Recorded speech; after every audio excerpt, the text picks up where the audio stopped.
Smart but sparse changes keep the Pixel 10 Pro XL among the top Android phones. It remains underpowered for tasks like gaming, but that doesn't matter if your focus is on the still excellent cameras, super bright display, or AI features. Just be aware that to get the most out of those features, you will have to wait for updates or for Google's tools to get to grips with your data. The Google Pixel 10 Pro XL is named in part after its size, but to get to grips with how good a phone it is, it would be wrong to focus on physical qualities alone. It is easy to point to things like the phone's incredibly bright display or its versatile cameras as major selling points. But this is a phone where the true value lies beyond the specs list. There are, in typical Google fashion, lots of AI features to play around with, features with a wide range of applications and utility. It's just a pity that Google seems to have learned some bad habits from Apple in not having all its features ready for launch day. Plus, Google flagship phones' inherent weakness in terms of power remains, even if battery life has improved.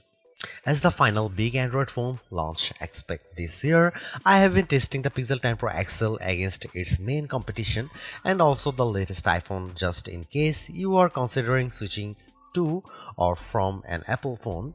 It's resulted in some of the most interesting phone comparisons of 2025 and I am thrilled to be able to take you through them. Pre-orders are up for the Pixel 10 Pro XL and its siblings until retail launch day August 28. If and when you decide to buy the Pixel 10 Pro XL, it will cost $1,199.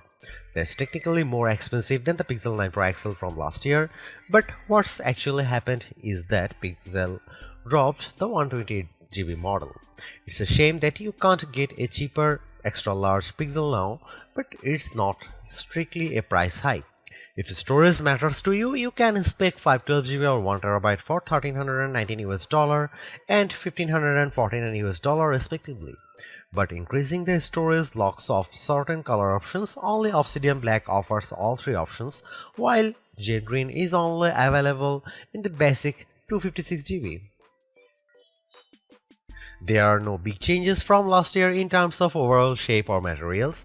Google is still using matte textured toughened glass on the back, Gorilla Glass Victus 2 on the front and shiny aluminum sides holding them together. There is still a reliable IP68 dust and water resistance rating too.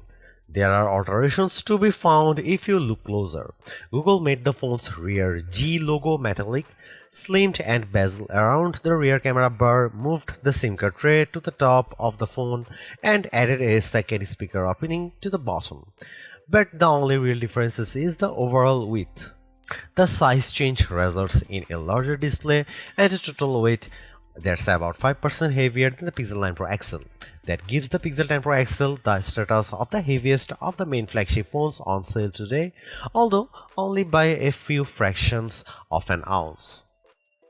One other changes that applies only in US Pixel 10s is the removal of physical SIM support. It's eSIM only for American customers, while the rest of the world can still plug in their nano SIM card. Your four color choices for the Pixel 10 Pro XL are Moonstone Blue Gray, Jade Green, Porcelain White or Obsidian Black. It's a reasonable amount of choice, but the Pixel 10 base model has the most eye-catching hues in the family. The 6.8-inch 120Hz refresh rate adaptive display on the Pixel 10 Pro XL is slightly larger than the Pixel 9 Pro XLs, but still a little smaller than the equivalent Samsung or Apple models. But the size difference is offset by the Super Actua screen's incredible brightness. Google Pixel 10 Pro XL can reach 2555 peak brightness, while Samsung Galaxy S25 Ultra can reach 1860. And iPhone 16 Pro Max can reach 1553. The results above show just how intense the screen brightness on the Pixel 10 Pro XL can be, even compared to last year's Pixel 9 Pro XL. The Galaxy S25 Ultra does have the advantage of an anti-glare layer in its display, which helps deal with strong single sources of light, but in generally bright environments, and you have an easier time looking at the pixel's screen. Looking to the other results, we see the Pixel 10 Pro XL lags behind the S25 Ultra in terms of color gamut coverage and also color accuracy. In the default vivid color profile, the potential buyers needn't worry too much about that. The Pixel 10 Pro XL is still a great device for watching video or browsing photos on.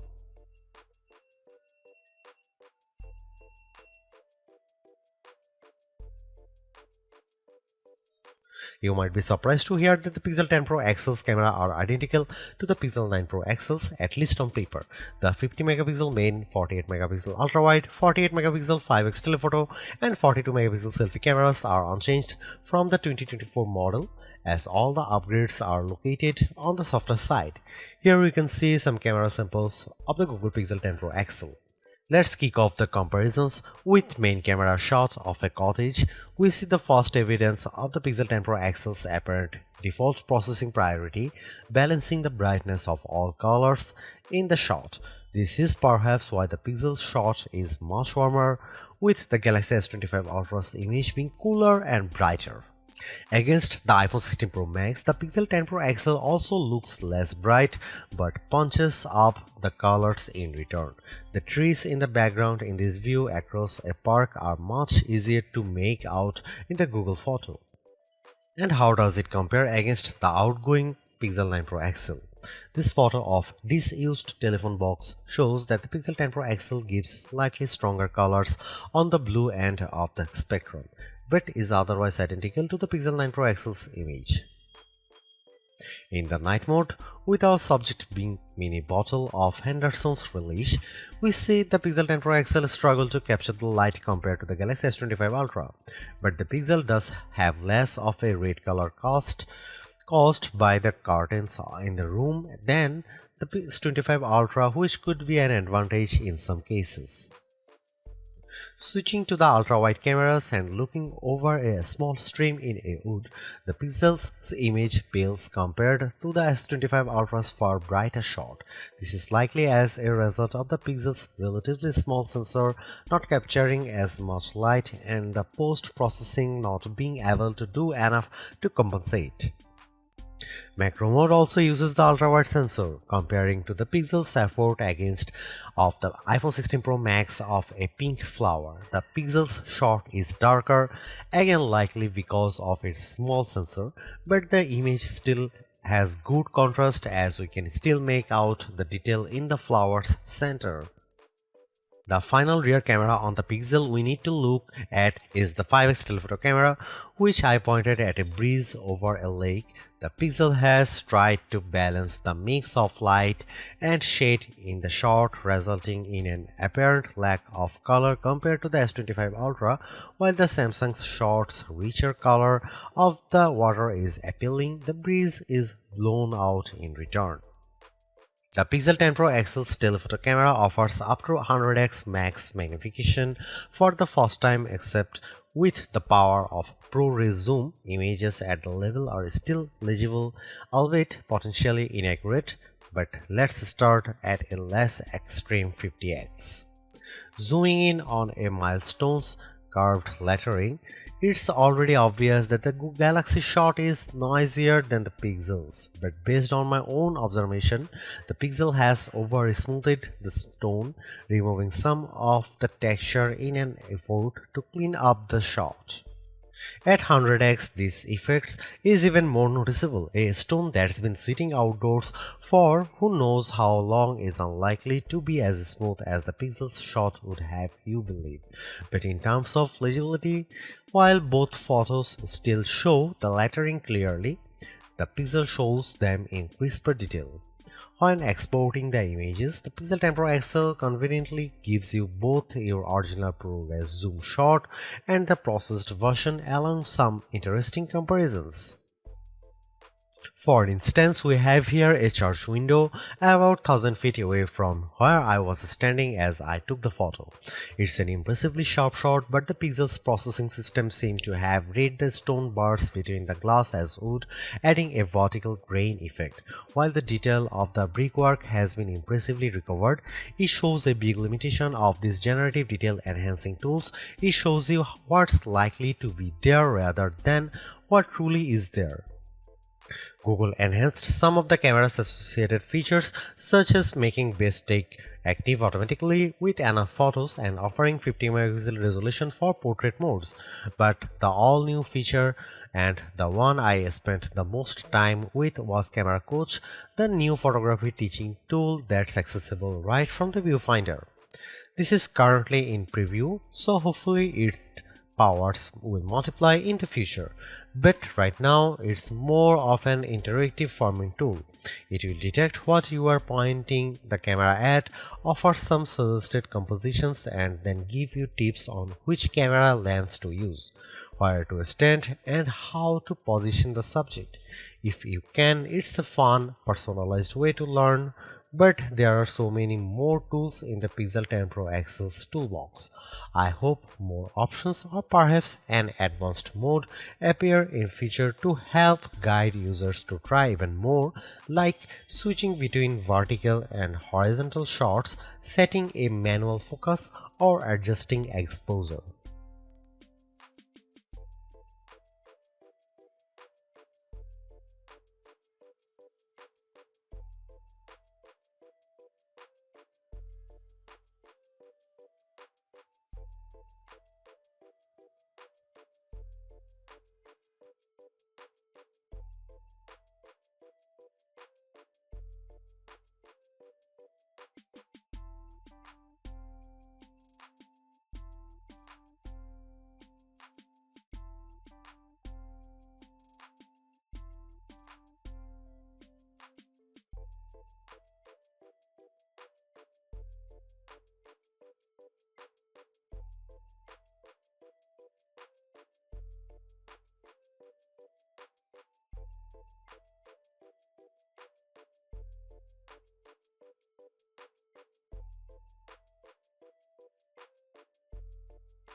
Google's updated the chip in its Pixel 10 Pro models with a Tensor G5 and paired Pro models including the 10 Pro XL with 16 GB RAM. Considering that previous Tensor-powered Pixels have lagged behind in performance, we were curious to see how this update changes things. As the results demonstrate, the Pixel 10 Pro XL is noticeably improved over the Pixel 9 Pro XL, but is still underpowered when looking at the Snapdragon and A series chips that power the Galaxy S25 Ultra and iPhone 16 Pro Max. The Adobe Premiere Rush video test shows this specially. In my general gaming test of playing the graphically intense RPG XR Stress in order to get a consistent 60 FPS frame rate, I had to turn off anti-aliasing, reduce the resolution from ultra to high and environment quality down to average, and even the game would still experience hiccups. Android flagships with Snapdragon 8 Elite can easily handle this game at maximum settings. Now that the 128GB Pixel Pro XL model has been discontinued. The Pixel 10 Pro XL starts with 256GB storage with the option to up that to 512GB or 1TB storage. This should be speedy storage to load and unload thanks to Google using the UFS 4.0 memory standard with 512GB or 1TB of storage on a US model. You also get zoned UFS, a feature that supposedly organizes data within your device's storage to improve its efficiency, speed, and the device's lifespan. We are not sure why this is limited to only a 2 out of 3 storage options and only to American customers, but it sounds like a bonus worth having. The 5200 mAh battery in the Pixel 10 Pro XL is the largest Google's ever put in a phone. And fortunately, between the extra capacity and the improved Tensor G5 chip, this results in good battery life gains. The Pixel 10 Pro XL lasted 14 hours and 20 minutes in adaptive display mode in our beta test, which involves constant web browsing over a cell connection. This is almost an hour and a half longer than the Pixel 9 Pro XL achieved, but Google still has catching up to do if it wants to match 17 hours plus that the Galaxy S25 Ultra and iPhone 16 Pro Max clocked. Using the Pixel 10 Pro XL's 45-watt wired charging, we are able to fill the phone from empty to 33% and 63% full after 15 minutes and half an hour charging times respectively. The Galaxy S25 Ultra manages to reach 37% and 71% in the same time frame, although its smaller battery capacity no doubt helps there. We must also highlight the 25-watt wireless charging that the Pixel 10 Pro XL now supports using the new Key 2.2 compatible Pixel Snap accessories. You can also this with MagSafe chargers designed for iPhones too, opening up a huge world of possible add-ons of your Pixel. Google is the first Android smartphone maker to adopt Key 2 fully, and hopefully this heralds wider adoption among Android brands down the line. But focusing on the Pixel for now, it means that if you do happen to switch from an iPhone, you can keep using your chargers and some other accessories, saving you spending more on a new set of peripherals. Here is where the Pixel 10 Pro XL's main upgrades lie. As the first big phone maker to embrace Gen AI features back in 2023, it's no surprise that this remains the Pixel 10 series focus. The feature I was most looking forward to trying out was Magic Q, which takes the password or 2FA code autofill you have seen on phones before to another level by surfacing info in your messages or in calls as the phone thinks you need it. But the magic in the name seems to apply to a disappearing act, as I didn't see the feature pop up once in my whole week of testing despite switching everything on in settings. I was aware that Daily Hub, the summary feature similar to Samsung's Now Brief, isn't yet available here in the UK, but none of the suggestions that Google showed off on stage have popped up to help. Other additions to the Pixel 10 Pro XL software feature arsenal include a Pixel Journal app, a nice way to record your daily thoughts alongside photos, locations, and other info from your day. I also had fun with Create Music, which lets you turn recorder files into tracks with AI implemented music based on a handful of genres. There's also Voice Translate in calls, which does a reasonable job of imitating people's voices in order to let you speak the same language.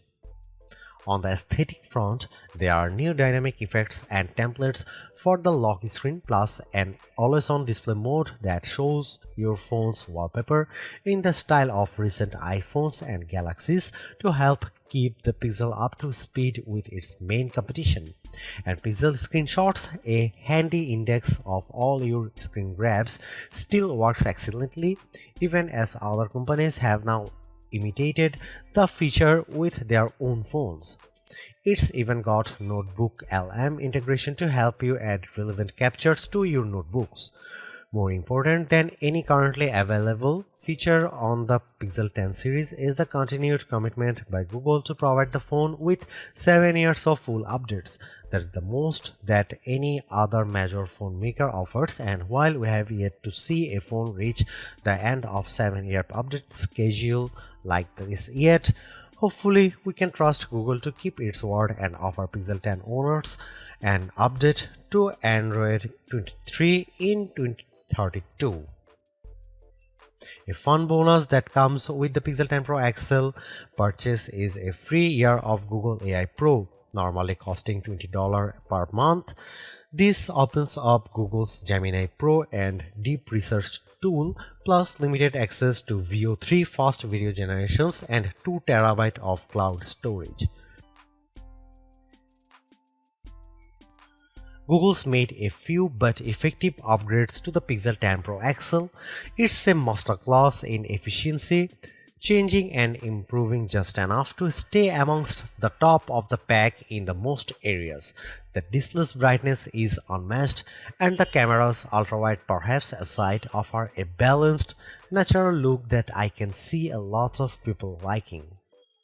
It's unfortunate that the Pixel 10 series is still the lowest powered of the flagship phones on sale today and lags behind its main rivals on battery efficiency.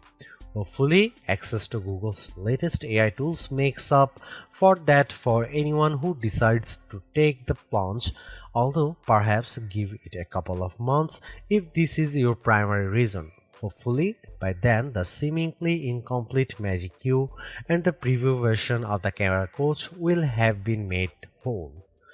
The Galaxy S25 Ultra may still be a better pick for you if you want more power and power efficiency from your phone.